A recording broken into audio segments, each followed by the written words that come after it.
la lumière du monde, frère. Et tu fais partie de ce monde.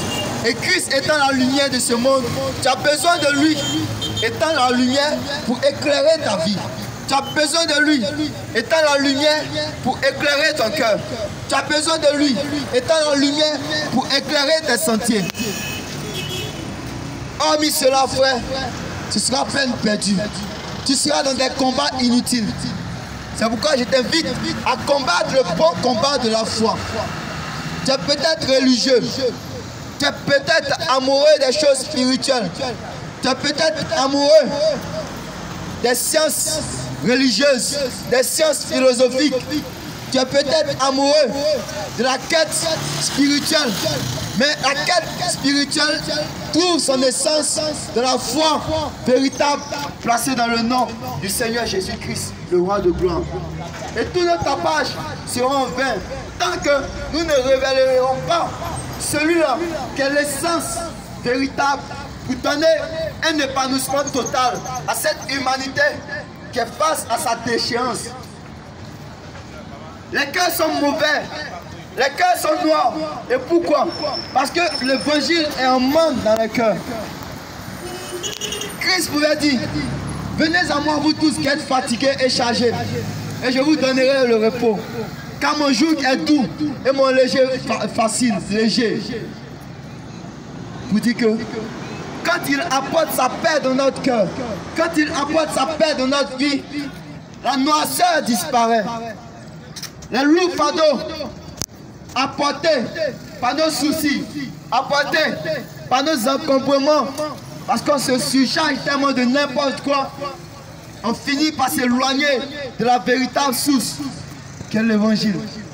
Et frère et sœur, tu as besoin, comme moi, qui suis aussi humain comme toi, de l'évangile. Et l'évangile qui est le message de la foi placé au nom du Seigneur Jésus-Christ. Oui, nous qui faisons partie de l'humanité, nous avons besoin de cette réponse que Dieu a accordée à l'humanité. Il n'y a point d'autre réponse que tu puisses attendre venant du ciel, venant du royaume céleste, pour te révéler la réponse de Dieu pour ta vie. La seule réponse que Dieu a préparée depuis des générations pour l'humanité, c'est le message évangélique révélant la foi au nom du Seigneur Jésus-Christ. Le nom révèle une personne, révèle ses caractères, révèle son identité, révèle sa mission. Et ce nom de Jésus-Christ, c'est tout un ensemble qui se manifeste, qui se met en œuvre dans la vie de celui qui y croit. Quand tu crois, quand tu acceptes l'évangile de la foi au nom du Seigneur Jésus-Christ, c'est le nom que tu acceptes, mais c'est le caractère de ce nom qui se révèle dans ta vie. Et ces caractères sont puissants pour changer ce qui est ténèbres en lumière. Amen. Pour changer ce qui est adversité en victoire. Pour changer ce qui est ténèbres en gloire. Et aujourd'hui, l'humanité lutte en vain face au péché, face au fléau, mais ne retourne pas les regards vers celui qui demande toutes ces choses, qui décide toutes ces choses, car il n'y a rien qui n'arrive sans que lui il ne l'ait ordonné.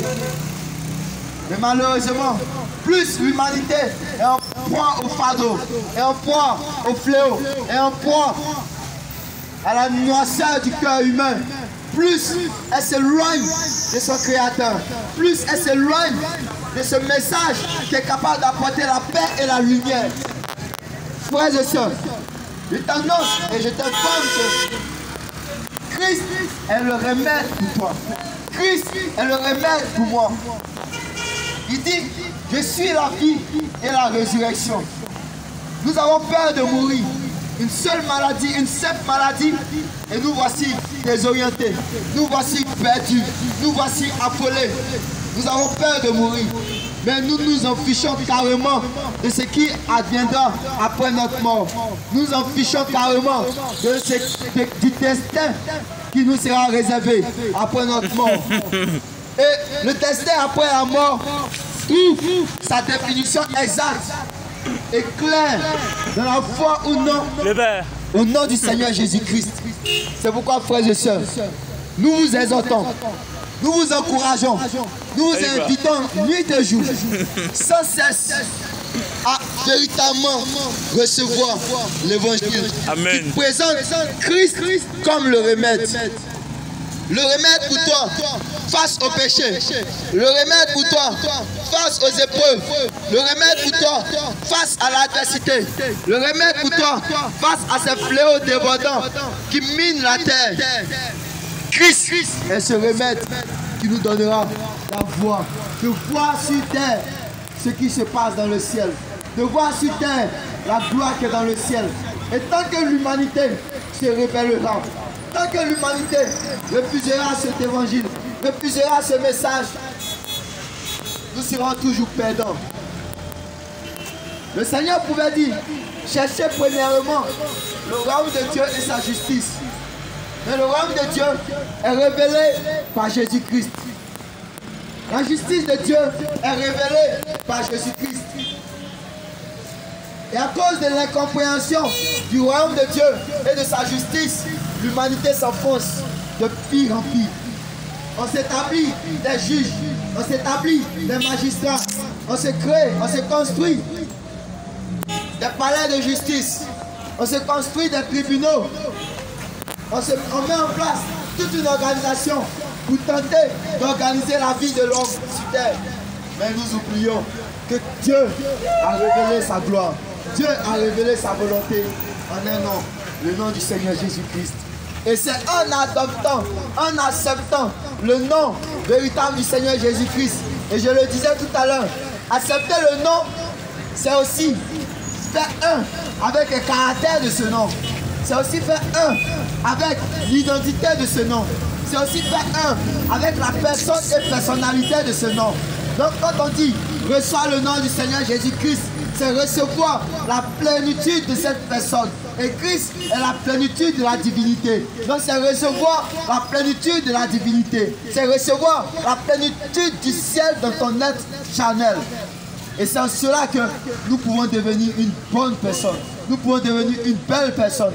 Mais ce n'est pas en hasardant ça et là, dans nos efforts personnels, dans nos raisonnements, que nous devenons de bonnes personnes. Ce n'est pas en montrant notre religiosité que nous deviendrons de bonnes personnes. Mais c'est en adoptant le nom du Seigneur Jésus-Christ et ses caractères, et sa personne, sa divinité, que nous deviendrons tel qu'il est. Pour toi qui ne le connais pas encore, pour toi qui est encore